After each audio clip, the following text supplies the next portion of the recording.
Hi y'all! So today we're going to be talking about a topic that's not everyone's favorite to discuss and to put out there.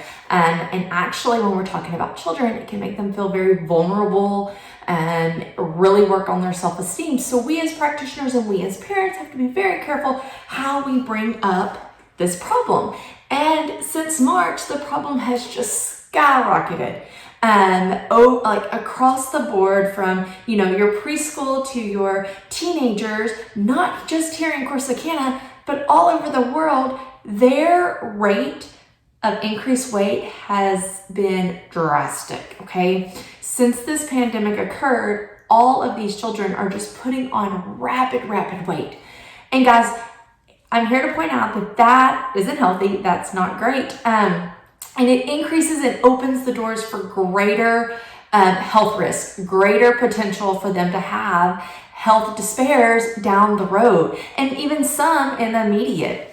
Y'all, if you look at your kids and you can tell that they've gained weight, or that their clothes are not fitting at all, or you can tell that their portion sizes are bigger, or they're running in and out of the kitchen 100 times a day, you have to address it. We can't just sit back and say, oh, this will pass.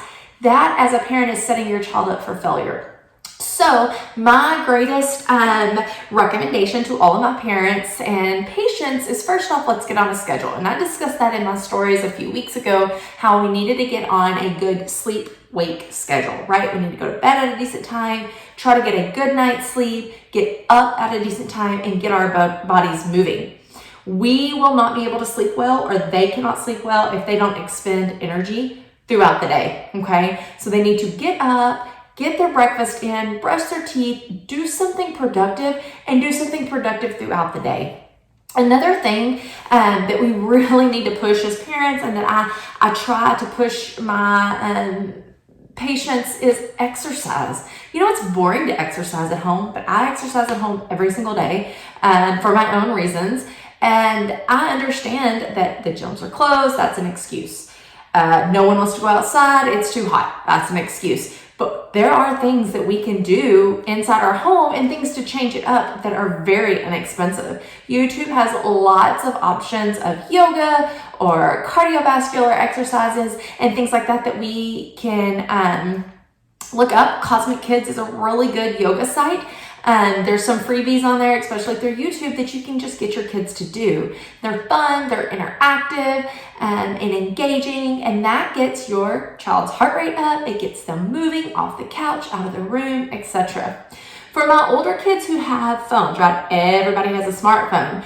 I encourage them to get X amount of steps a day, depending on their age. Usually it's somewhere between 3,000 and 8,000 steps, age dependent, every single day. And then I make them pull their phone out, and over the past month or two, we track and we look to see where their steps have been. And it is really, really defeating and an eye-opener to them on how much they have not been moving. When their steps for the day are averaging 500, I'm like, all you're doing is getting out of the bed, going to the bathroom, and back and forth to the kitchen. Like, you're not moving. And they agree. They can see it. It's black and white in front of them. So I encourage them to try to meet those steps.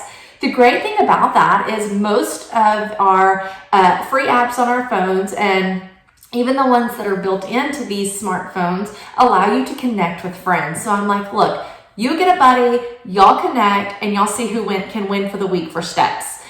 Sometimes that will engage them. I'm really anxious to see in about 3 months, when a lot of these teenagers come back, where they're at with just moving their body.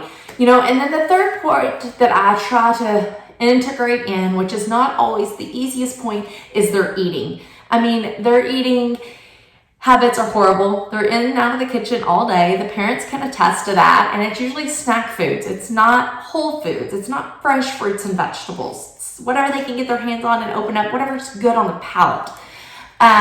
Which, is normally crap foods, and crap foods make you feel horrible. And again, you just get into that vicious cycle.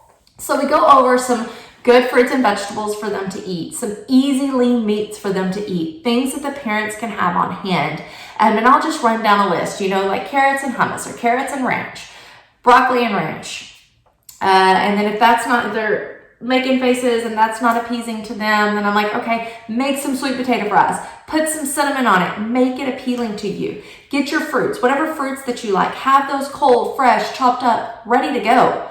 That way, that's what they grab out of the fridge. Stop buying the stuff that goes in the pantry. And the parents look at me and they're like, what? But no, seriously, guys, y'all have to quit buying the junk food in large portions, and then they can't have it. They will have to go for the better foods.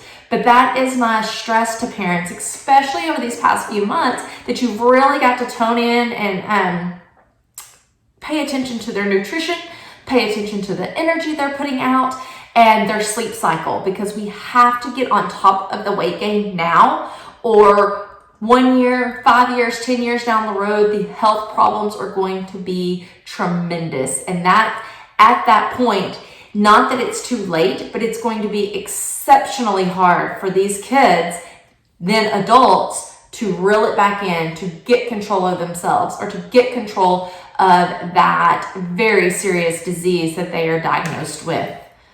Y'all, put your tips in there. Tell me your snacks that you have that are your go-to for your kids. Let me hear some ideas. I'm always open to sharing new things with my patients in the clinic.